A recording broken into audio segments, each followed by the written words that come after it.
So that is the flow through beds of solids.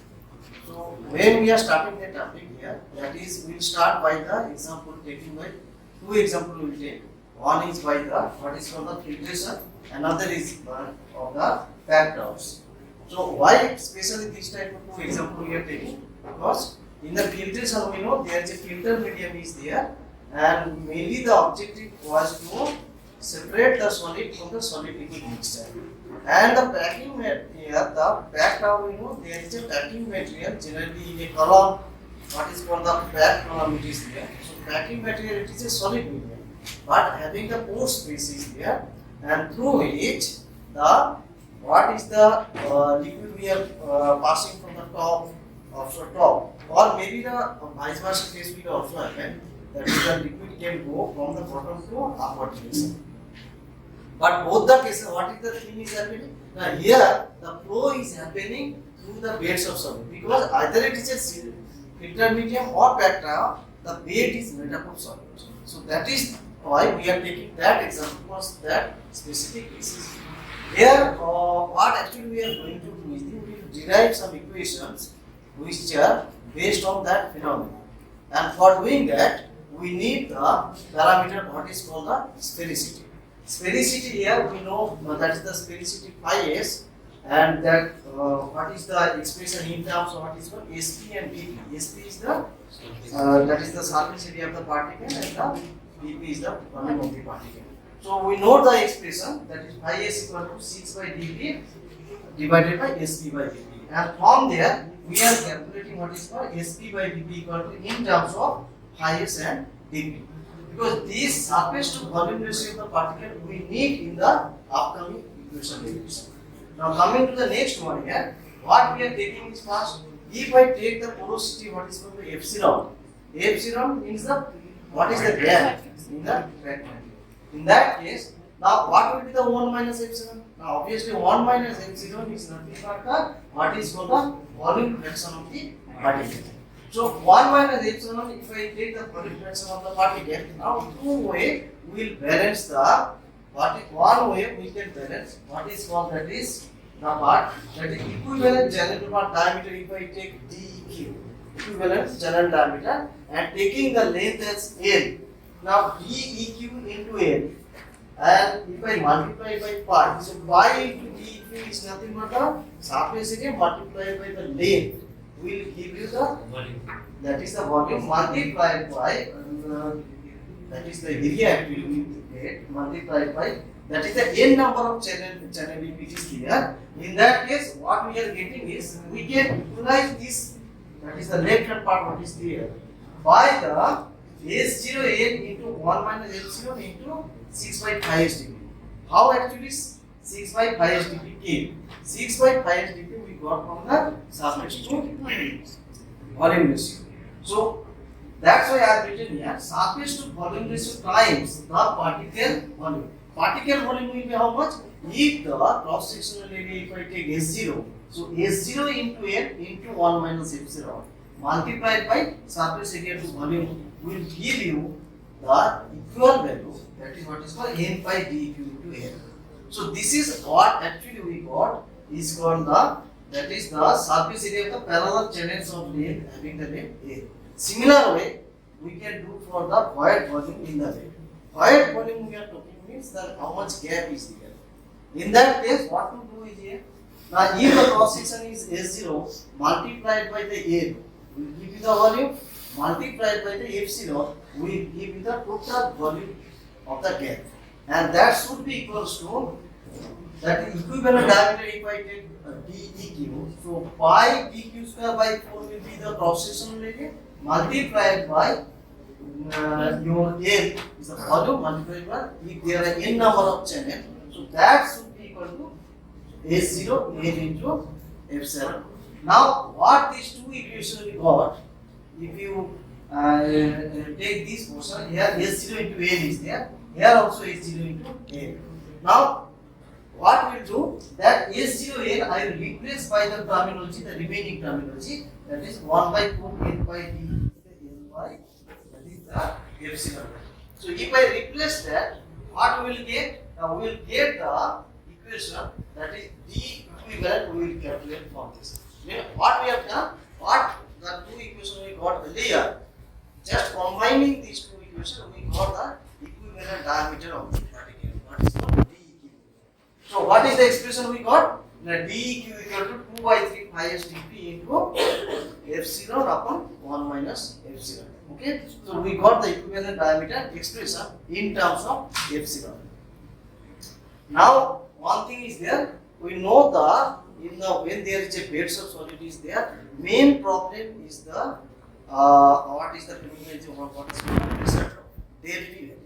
So del P, when we are talking here, there two velocity term will come. Now what are those? One is called the average velocity, which is denoted by V bar. Another is called the V0 bar.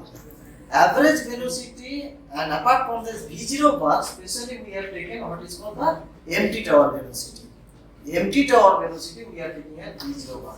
And what is the correlation between the what is called V bar and V0 bar? It is coming as V bar equal to V0 bar by epsilon, because epsilon is the what is called the porosity here. Okay. Now what we are doing here? Now there is a correlation between the pressure drop, that is del P upon N. If I consider del P by N, now del P by N, which is having the relation that is directly proportional to the what is V bar we have taken, average velocity, and E here, D is nothing but the diameter, means the equivalent diameter actually. What is equivalent diameter? We have got already the expression DEQ here. Okay. Now this expression del P by N, which is directly proportional to V bar and inversely proportional to the diameter, the square of the diameter actually, and D square. And from there, that is the so-called very popular equation is having called Hazen-Poisson equation. So this first term we got del P by N equals to 32 into V bar into mu by D square. What is called the Hazen-Poisson equation. Here this D and DEQ is same. Understand what I am doing? Now is the coming up, we got the V bar in terms of V0 bar, what is called empty tower velocity, along with the epsilon value, and the DEQ expression also we got. Now if I replace this V bar and DEQ here, what we will get? Now we will get the expression of DEQ. If I put here it is a D square. So it should come 4 by 9 will come I square dP square epsilon by 1 minus epsilon whole square. Now if I simplify it further, it will come like 32 is the coefficient value. It was already in the Hazen-Poisson equation. Okay. Along with here you can see one lambda 1 value we have incorporated further. Now question is, what is lambda 1 here? Now lambda 1 is called the tortuosity factor here. Now what is that tortuosity factor here? Tortuosity factor is coming from the what is called the, if here we have taken a n number of channel in the term. Now in that channel what we are considering taking it is a straight line. I mean there is no bending is there. But practically it may not be possible also. So in that case we will get the what is called tortuosity factor, what is called bending factor. I mean how much it is deviating from the straight line, that factor we are taking in terms of lambda 1 here. Okay, so that's why it is the one correction factor you can consider. So we have incorporated further here. So 32, that already it was in the Hazen-Poisson equation, multiplied by V0 bar into mu. This we got from the V bar and equivalent diameter expression. The remaining we one term we have incorporated further, that is the lambda 1 here. Okay, so ultimately we got the expression. If I simplify it further, that is 32 and denominator is 4 by 9. So what is coming here? Now it is coming ultimately, that is del P by N equals to 72. If you multiply it, it will come about 72. 71 some point, round up value will come 72. Yeah? Multiplied by lambda 1 and the remaining what are the conclusion, that is V0 bar into mu into 1 minus epsilon square by pi square dP square into epsilon cube. Here the lambda 1 value, what is the tortuosity factor? is having some value is there, and experimented what the data if I take, that is the if I take that term as lambda 1 equal to 2.1. Now lambda 1 value is the tortuosity factor, it came from the experimental value. That is the value having 1. Now sorry 2.1 here it is. So if it is your 2.1, if I multiply 72 into 2.1, how much it is coming? It is coming about 150 around. Now the value is coming 150. So 150, the remaining term as it is, V0 bar into mu into 1 minus epsilon whole square by I square dt square epsilon cube. And this, what we got del P by L here, that is the pressure drop per unit length. It is, what is the relation we got? Now it is directly proportional to V0 bar. What is V0 bar? Empty tower velocity, and that is inversely proportional to the square of the equivalent diameter. And there is another parameter, what is called the mu here. So mu and del P, what is the relation? Directly proportional. And this is what is called the called the Kozenik-Karman equation. Right? That Kozenik-Karman equation, what we got that expression is applicable, especially for the Reynolds number up to about 1.2. We got the for the Reynolds number up to 1.0. So maximum range is your 1.0. So in that case, we got the Kozenik-Karman. So first equation we got only for the Reynolds number 2.1. And what is the significance of that? Now here the significance is that the pressure drop, it is directly proportional to the viscosity and the empty tower velocity, inversely proportional to the square of the equivalent diameter. Okay. Now coming to the next part of the part. Next part is that is what we got here the Reynolds number up to the 1.0. Now higher range equation. If we come to that part here, what we are taking here? Now here is the back. What we are in, when Reynolds number increasing, Reynolds number will only increase when the velocity is increasing. So when velocity, what is written here? The rate to the back wheel if the velocity is increasing. Along with that, what will happen? Now del P versus, that is the V0 bar. Del P means pressure drop versus V0 bar. V0 bar is the empty tower velocity and the pressure drop. So that plot should gradually increase here. So velocity increase automatically it should increase here, and at very high Reynolds number del P varies. Earlier it was, what was the relation? Now along with the superficial velocity, pressure drop was increasing by the power of 1. But here the power is around 1.9 to 2.0. Now if I take the maximum range is how much? Here it is 2.0. So what will be the value here? Now the V bar, earlier it was V bar, now it will be V bar square.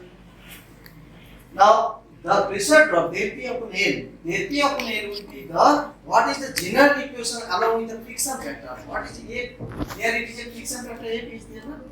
We know the general equation of the velocity with the pressure drop. What was the general equation? That is 2F rho into V bar square by equivalent diameter D. Now here also, having the V bar value is there and equivalent diameter DEQ is there. Now DEQ expression also we got in terms of epsilon, earlier we got, and now the V bar is having the value V bar by epsilon. Now if I put all those expressions again, what it is coming here? Now del P by L equals to 3F lambda 2 here we are getting into rho V0 bar square into the remaining term, and denominator here it is a ISTP. Now the another term your term we are adding incorporating further, that is lambda 2. Now what is that lambda 2? Now lambda 2, earlier it was lambda 1 was your tortuosity factor, same here also we are adding in terms of lambda 2 now. But because lambda 2 is quite different from lambda 1, because the Reynolds number is changing. When Reynolds number is changing, accordingly the tortuosity factor will change. And here we are taking the tortuosity factor as a lambda 2. Now lambda 2 should have some your particular value is there, and which from the experimentally what data we got. If I take it is your 58 from the experimental data, if I take here it is your 58. Now what we will do in this expression, if I put the value of lambda 2 here, it is what we have taken here 58. Another factor is that what is called F. What is F? Is the friction factor. Now friction factor for this Reynolds number means if I take around 0.01. Now if we multiply it, what it is coming here? Here it is a 3 is there, multiplied by F. F is nothing but 0.01 and here lambda 2 is the factor, the correction factor. We have taken how much here? 58. If we multiply this, we will get, it will come the above 1.74 like that it will come, and the round up value we are taking as 1.75. So now the left hand side, that is del P upon A, that del P upon A is equal to now the coefficient term we got 1.75 into V0 bar square by phi s dt into 1 minus epsilon by epsilon a. And this is applicable especially for the Reynolds number. What is the rate? The Reynolds number which is greater than 1000. So this is called Brooke-Palmer equation. Okay. So we got now the Brooke-Palmer equation and having the Reynolds number in a higher range. That range is greater than 1000. So till now we got two equations. One we got earlier, Rosen-Kallmann equation, which is applicable to the maximum Reynolds number value of maximum 1, and now we got the del P upon L, that equation we got 1.75 is the main expression is there. It is called the Brooke-Palmer equation, which is applicable, that is greater than 1000. Now question is, if it is lower and higher combined together Reynolds number, then what will be the value?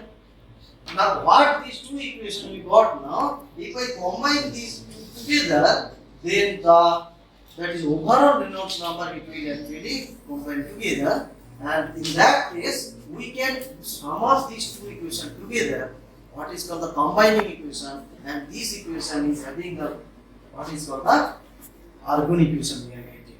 So Argun equation, you can see the first terminology in right hand side, first term indicating about the lower Reynolds number range, where the viscosity term is important, and the second term is about the what we have done for the greater than 1000 that Reynolds number we are getting. So this is about the Brooke-Palmer. So combined equation we got, finally the equation what is called the Argun equation. So that's it all about the flow through gates of solid and what are the equations we can get. Understand?